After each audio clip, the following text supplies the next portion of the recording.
Grande parte dos medicamentos que usamos hoje funciona assim. Você toma o remédio, ele se espalha pelo corpo inteiro e só uma pequena parte chega exatamente onde deveria agir. Isso pode causar dois problemas. Um é o efeito colateral e dois é a baixa eficiência terapêutica. Não é à toa que cerca de 30% dos medicamentos falham em testes clínicos. Mas e se fosse possível levar o medicamento diretamente ao local da doença, com precisão cirúrgica? É aqui que entram os micro-robôs. Há mais de 20 anos, cientistas sonham em criar robôs microscópicos capazes de navegar dentro do corpo humano, guiados por campos magnéticos, levando drogas exatamente onde elas são necessárias. O problema é que até agora quase tudo ficava no campo da prova de conceito.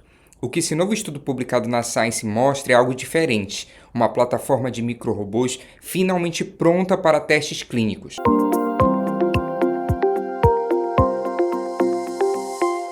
A maioria dos estudos anteriores focava em apenas uma parte do problema, ou a locomoção, ou a liberação de medicamentos, ou uma imagem médica. Esse trabalho integra tudo em um único sistema.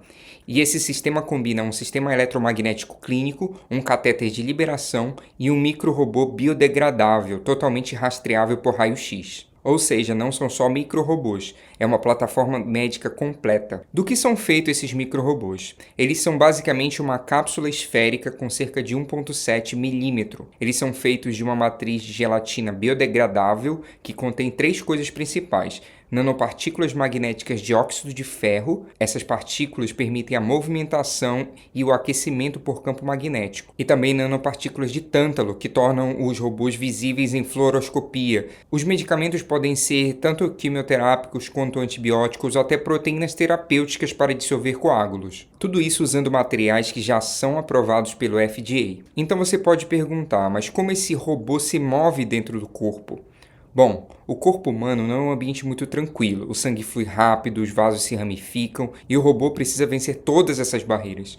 O estudo demonstra 3 métodos de navegação principais.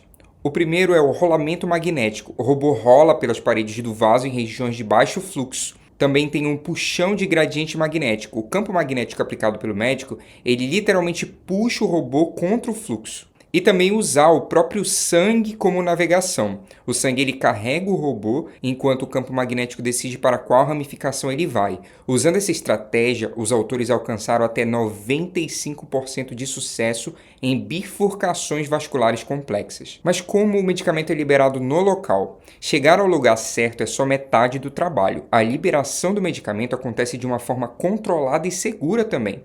Quando os pesquisadores aplicam um campo magnético de alta frequência, as nanopartículas magnéticas aquecem levemente, e esse aquecimento dissolve a cápsula em cerca de 40 segundos. O medicamento é liberado exatamente ali e o robô simplesmente desaparece do organismo. Se algo der errado, o médico pode dissolver o robô a qualquer momento imediatamente. Isso funciona como um mecanismo de segurança sempre ativo. Esse sistema foi testado em condições muito próximas da realidade clínica. Foram usados modelos de vasos humanos baseados em ressonância magnética. Também foram usados testes de fluoroscopia, navegação no cérebro de porcos e até no sistema nervoso central de ovelhas. Em um dos experimentos mais impressionantes mostrados nesse trabalho, os pesquisadores levaram um microrobô carregado com RTPA até um coágulo. Esse é um medicamento trombolítico poderoso usado para dissolver coágulos sanguíneos em emergências, como o isquemia ou o infarto. O resultado foi o início da reperfusão em 7 minutos e a dissolução quase completa do trombo em menos de 20 minutos. E por que isso muda tudo? Esse trabalho mostra que microrobôs médicos não são mais ficção científica. Eles podem ser usados para tratar o AVC, dissolver coágulos, levar quimioterapia diretamente ao tumor e tratar infecções localizadas. Tudo isso reduzindo drasticamente os efeitos colaterais. E o melhor de tudo é que os equipamentos usados nesse trabalho já são existentes nos hospitais atuais. Claro que ainda há desafios: a escala, a regulamentação, custo e o treinamento médico. Mas o caminho está bem claro. A medicina do futuro não vai apenas administrar medicamentos, ela vai navegar microrobôs até o problema. Se você gosta de ciência que redefine o que é possível na medicina, se inscreve no Biotech Brasil. Aqui a gente traz a pesquisa atualizada de maneira clara e direta. Obrigado por assistir e até o próximo vídeo.